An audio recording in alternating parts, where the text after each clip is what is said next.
ఒక మహానుభావుడు కాళ్ళు ఉండేవి కావాయనికి.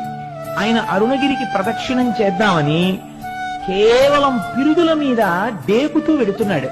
వెడుతుంటే చచ్చు పడిపోయినటువంటి కాళ్ళు తిరిగి సత్తువని పొంది ఆయనకి కాళ్ళు వచ్చాయి.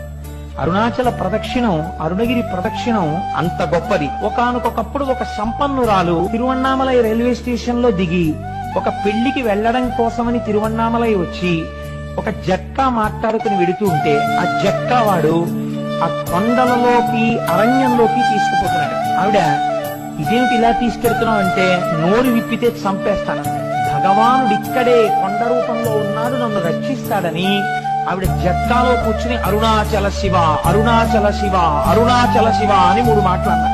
అనేసరికి పెద్ద పెద్ద టార్చ్ లైట్లు వేసుకుని ఒక పోలీస్ టీం ఒకటి అక్కడికి వచ్చింది. దేహశుద్ధి చేసి ఆవిడ్ని కారు ఎక్కించుకుని పెళ్లి జరగవలసిన కళ్యాణ మంటపం దగ్గరికి